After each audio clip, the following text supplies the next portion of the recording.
Good morning students, welcome to Parshiv international online classes.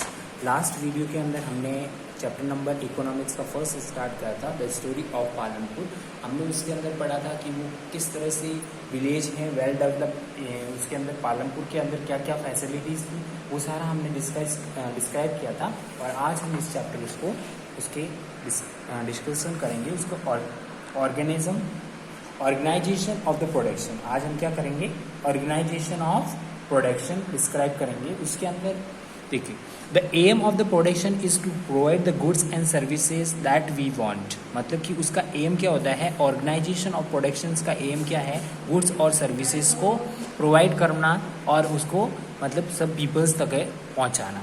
There are the four requirements of the production and goods and services. The first requirement is land. सबसे पहले requirement क्या है, people कहाँ पर रहता है, land पे रहता है, तो सबसे पहले उसकी need क्या होगी, land हो गई।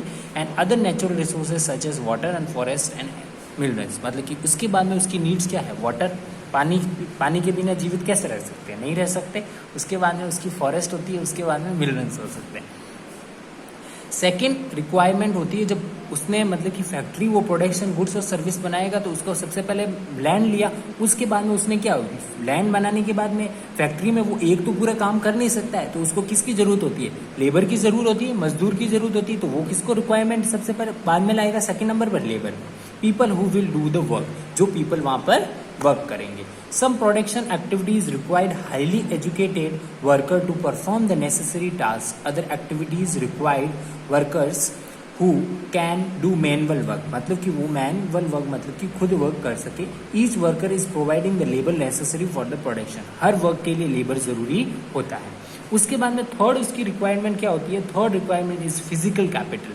अब फिजिकल कैपिटल्स में स्टूडेंट्स क्या आते हैं, उसके अंदर आते हैं फिजिकल कैपिटल्स के अंदर टूल्स हैं, मशीन्स हैं, रॉ मटेरियल्स है, ये सारे, ठीक है। The varieties of input requirement at the stage during the production. What are the items that come under the physical capitals. Physical capitals के अंदर सबसे पहले क्या आएगा, tools, machineries, buildings.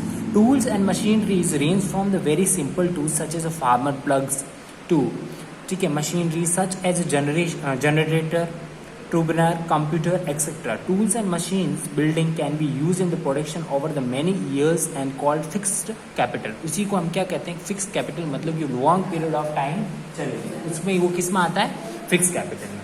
Raw materials and money in hand, मतलब raw material money production required varieties of raw materials such as yarn and used by wares and they clay used by the potter. Also, the money is always required during the production to make the payment and buyers other necessary items. मतलब कि money का use कहाँ होगा, उसको किसी को salary देनी होगी तो भी मनी का यूज़ करना पड़ेगा, उसको कोई प्रोडक्शन खरीदना पड़ेगा, कोई आइटम खरीदना पड़ेगा तो भी मनी की यूज़ होगी। तो raw materials and money is the hand are called working capital. जो हैंड में होती है, उसके पास में जो मनी होती है, रॉ मटेरियल, उसको क्या कहते हैं, working capital. Unlike the tools and machines are the use in the production. The fourth requirement is to you can need knowledge and interpretation to able to together land. मतलब कि fourth जो requirement होती है, ये सब तो हो जाएंगे, पर आपको जब नॉलेज नहीं होगी तो वो प्रोडक्शन कैसे स्टार्ट कर पाओगे, आपको नॉलेज भी उसके अंदर जरूरी है। Labour and the physical capital and production and input either yourself or to sell in the market these days is called human capital. इसी को हम क्या कहते हैं, ह्यूमन कैपिटल कहते हैं, ठीक है। Human capital is in this chapter. हम ह्यूमन कैपिटल नेक्स्ट चैप्टर में उसके बारे में डिटेल में डिस्कस करेंगे। Thank you class. और ये आपको आज घर पे पढ़ना है इस चैप्टर को। कोई डिफिकल्ट वर्ड्स हो तो आप मेरे को मैसेज करके पूछ सकते हो। Thank you.